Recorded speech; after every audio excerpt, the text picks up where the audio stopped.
নমস্কার বন্ধুরা, আজ আমি আপনাদের সাথে শেয়ার করব খাস্তা মুচমুচে নারকেল বিস্কুটের রেসিপি। তো এই নারকেল বিস্কুটের রেসিপি করার জন্য প্রথমে লাগবে নারকেল কুড়োনো আছে, এক বাটি নারকেল কুড়ো, আর এক বাটি ময়দা আছে, আর লাগবে সমপরিমাণ ময়দা আর চালের গুঁড়ো, এক বাটি চালের গুঁড়ো নেব আমি। তো প্রথমে যেটা করতে হবে, এই নারকেল কোড়াটাকে আমি এই যে এক বাটি নারকেল কোড়া আছে মিক্সচার গ্রাইন্ডারের মধ্যে দিয়ে দিলাম, আর দিয়ে দিচ্ছি চিনি। এক বাটি নারকেল, এক বাটি চিনি, আর তাতে একটুখানি জল দিয়ে আমি একটু ব্লেন্ড করে নেব। এটা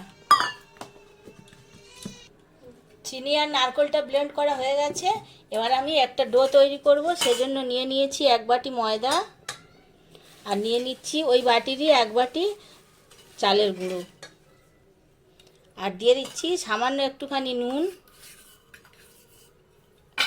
আর এই যেটা ব্লেন্ড করলাম নারকেল আর চিনি দিয়ে, এটা এবারে এটার সঙ্গে এটা মাখাবো।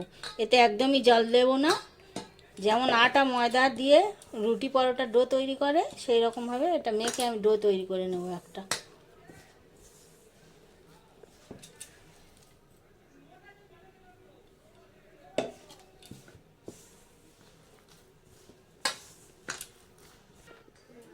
ডোটা একদম রেডি হয়ে গেছে, এরকম শক্ত শক্ত করে তৈরি করে নিয়েছি। এবার এই ডো থেকে হাতে একটুখানি প্রয়োজন অনুযায়ী সাদা তেল একটু হাতে মেখে নিলাম, নিয়ে এর থেকে একটু একটু করে খামি তৈরি করব।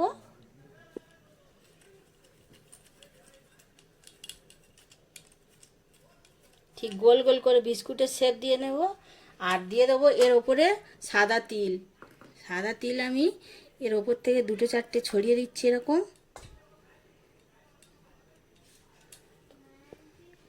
দিয়ে এটা খুব ভালো করে গোল বিস্কুটের রাউন্ড করে শেপ দিয়ে এরকমভাবে সমস্তগুলো আগে তৈরি করে নেব। বিস্কুটগুলো সব রাউন্ড শেপে তৈরি করে নিয়েছি। এবারে বিস্কুটগুলোকে তেলে ভাজবো, তো সেজন্য কড়াইতে সাদা তেল বসিয়ে দিয়েছি। তেলটা হালকা গরম হয়ে গেছে।